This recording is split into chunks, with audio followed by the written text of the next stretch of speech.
for the evening. Some closing comments from the wonderful Chris Littleton. Man interviewed in the program and thoroughly enjoyed speaking with you. The author of New York Times bestseller, Liberal Fascism. Syndicated columnist, Fox News contributor, editor of National Review. The one and only Jonah Goldberg.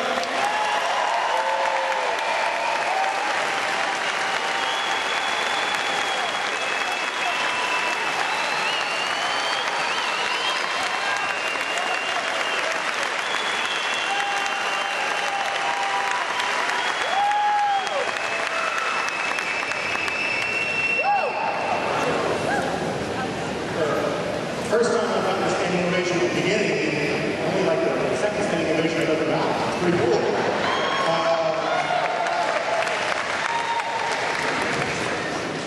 I gotta tell you, you are the nicest, sweetest bunch of racist and fascists I've ever met.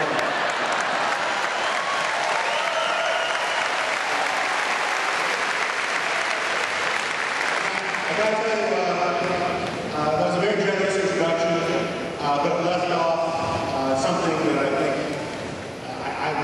as a matter of professional courtesy, I have to bring up.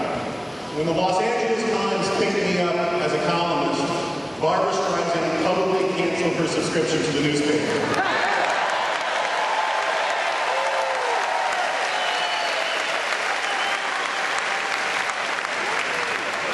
And Keith Olbermann has named me the worst person in the world, I think, 4 times.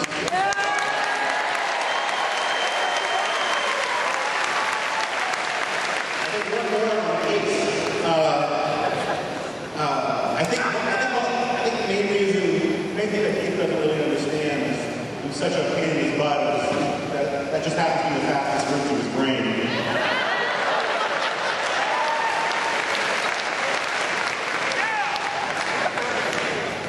So my friends, first of all, thank you so much for sticking around.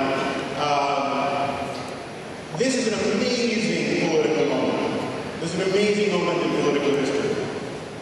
This is, in many ways, the first freedom-loving, limited government-protecting, constitution-loving, populist movement that we have seen in 100 years.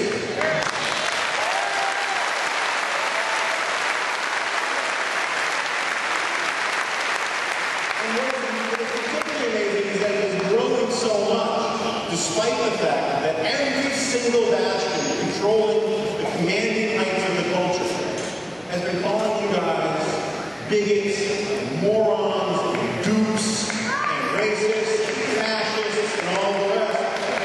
And I gotta say, you should wear the insults as a badge of honor.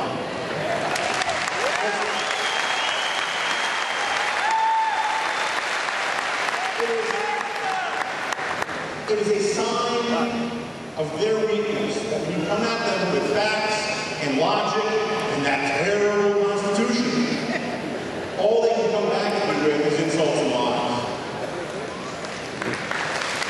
And it's an amazing thing about how far you guys have come, how far we've all come. When I used to talk to sort of freedom-loving, limited government, free market groups a year ago, it felt like I was talking to a secret meeting of, I don't know, Civil War reenactors, you know, or guests at a Klingon wedding, you know. It was such a weird, strange group of people that wasn't welcoming the new age of Obama, the new age of the New Deal and all of that. And now, you guys are essentially the majority of this.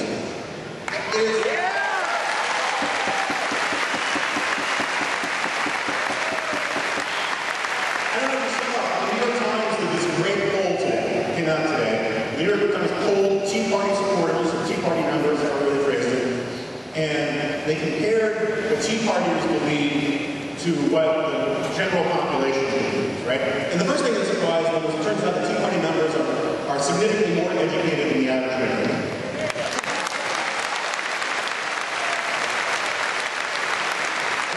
The second thing that surprised them is that you don't eat babies, and that you have most of your own teeth. But my favorite finding in this thing was it pointed supporters think Obama is taking us in the direction of socialism. Crazy people, right? The problem is, if you actually look at the tab and poll, it turns out that 52% of the American people think Obama is taking us in the direction of socialism.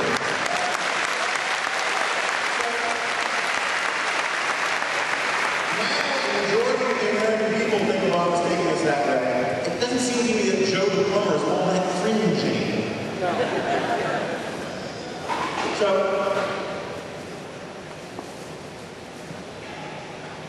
as you guys know, and thank you for the nice response, I wrote a book called Liberal Fascism. And, I spent 5 years in my basement, like Howard Hughes, Kleenex boxes on my feet, toiling away on this thing. And everyone was ready. Everyone said, "How did you know Obama was going to be president?" And the thing is, I had no idea. I thought Hillary was going to be president. I didn't, like everybody else, who knew who Barack Obama was until like the day before he was elected, right? But I have to say here and now, it's a personal thing, you don't have to join in, but I personally want to thank Barack Obama for helping me sell so many copies of this book.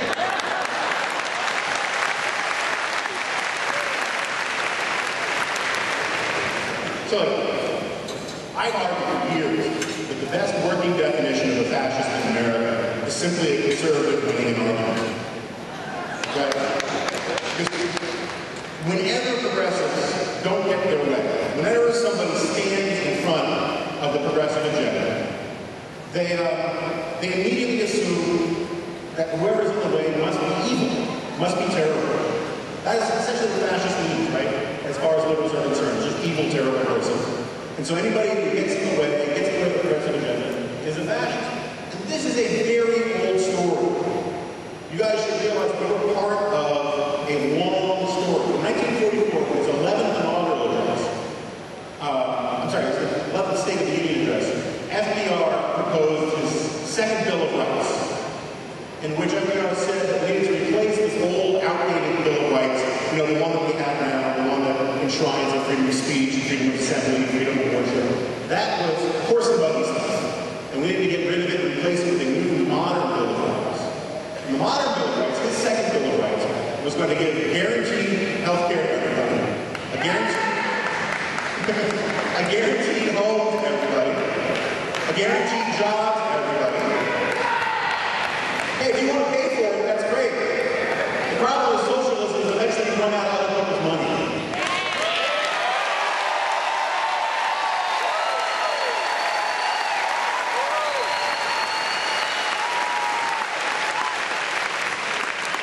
So anyway, we're going to promise everybody guaranteed jobs, guaranteed health care, guaranteed homes, guaranteed everything they want. And all these other rights are more fitted in the Soviet Constitution than the American. And he said, and this is a direct quote from his State of the Union address, he said, if we don't adopt these things in America, we shall have yielded to the spirit of fascism in the United States of America. So it starts, in many ways, with FDR. Now, it's worth pointing out that these rights that FDR was saying we needed to guarantee all Americans are actually the sort of rights you could find in the Nazi platform, in the Italian fascist platform. If you read the 1920 Nazi platform quoted by Adolf Hitler, and you take out the anti-Semitic stuff, it kind of reads like the 1972 Democratic Party platform.